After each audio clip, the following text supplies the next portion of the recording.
كلامنا النهارده عن موسم الزمالك الجديد، موسم مليء بالبطولات المهمة جدا، موسم ممكن يفرق في تاريخ الزمالك بشكل قوي جدا، لأن الموسم ده فيه بطولة مهمة جدا تقدر تحل لك أزماتك المالية، تقدر أيضا إنها ترجعك لهذه البطولة بعد غياب دام سنوات كثيرة، تقدر توصلك كأس العالم للأندية وهي دوري أبطال أفريقيا. لكن قبل ما أدخل في الفيديو وأتكلم إزاي الزمالك يقدر يبني فعلا موسم جديد، موسم ممتلئ بالبطولات إن شاء الله، وهل الزمالك يكمل معاه كابتن معتمد جمال ولا مدرب أجنبي جديد؟ ولكن قبل ما ندخل في الفيديو ما ننساش تصلي على النبي عليه أفضل الصلاة والسلام.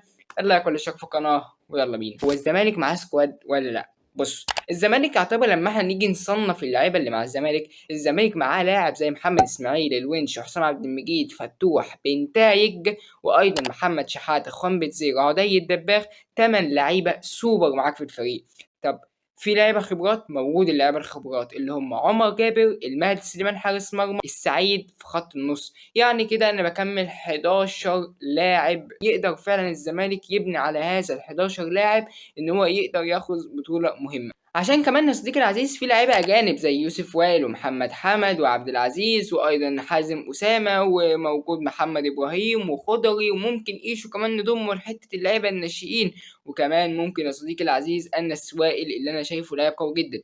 يعني حوالي 5 6 ناشئين هيتضافوا على حوالي 11 لاعب، هيدوك مثلا انت هتبقى طالع بالموسم ب 15 لاعب، لعيبه كويسه زي تشيكو بنزا، عمرو ناصر، ناصر منسي. فانت كده يعني، وايضا ممكن نضيف مثلا محمود جهاد، ممكن نضيف احمد حسام، ممكن نضيف عواد لو كمل، ممكن نضيف احمد شريف. فقائمه الزمالك موجود فيها حوالي 20 لاعب. إلى حد ما الزمالك معاه سكواد البدلاء. صديقي العزيز، الزمالك لما تيجي تبص في الهجوم هتلاقي خوان بتزيرة وعدي الدباغ وناصر منسي وعمرو ناصر وشيكو بنز. أتمنى أحمد الجفالي يتأيد مع الفريق، وأتمنى أيضا إن احنا نطلع لعيبة زي أنس وائل وعبد العزيز أمير أيمن عبد العزيز، مش عارف اسمه صح ولا غلط بالكامل يعني زي ما أنا قلته، وأيضا محمد حمد. طيب في خط الوسط هتلاقي آدم كايد، السعيد، شحاتة، يوسف وائل، محمد السيد ولاعيبة غيرها كتير.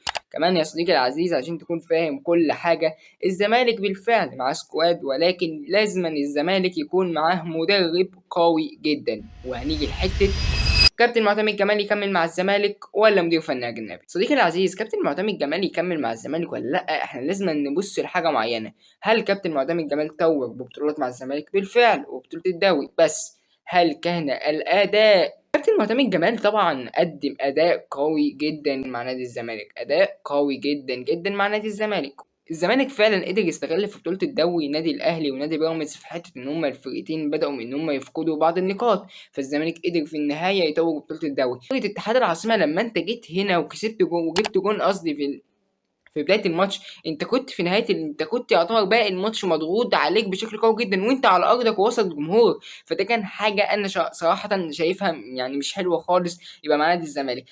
انا برشح مدرب الجيش الملكي او ديسابر، مدرب كونغو، ولكن مدرب الجيش الملكي من اكتر المدربين اللي عاجبيني بشكل قوي جدا. لو مش مدرب الجيش الملكي انا عاوز موسيماني، ولو مش موسيماني عاوز باور. انا مش عارف قلت اسمه صح ولا غلط، كان بيدرب شبيبة القبائل باين، بيلعب كورة كويسة. بس لو انت جيت تخيرني ما بين الثلاثي الجيش الملكي، مدرب الجيش الملكي، مدرب كونغو دي صابر، وايضا موسيماني، انا ممكن اختار موسيماني، فبعديه ممكن مدرب الجيش الملكي، فبعديه دي صابر. ايه افيد للزمالك على حسب بقى الامور الماليه وعلى حسب امور التفاوض، ولكن لو حد من الثلاثي ده فشيء قوي جدا. لو ما فيش حد من الثلاثي ده ممكن زنباور، مدرب شبيبة القبائل سابقا يعني. لا يعني مدرب كويس جدا جدا وبيلعب كوره كويسه، فهو اللي ممكن يبقى مدرب الزمالك. في نهايه الفيديو يا صديقي العزيز قول لي رايك، هل الزمالك فعلا معاه سكواد قوي يقدر ينافس بيه على بطوله الدوري وكاس مصر ودوري ابطال افريقيا ولا لا؟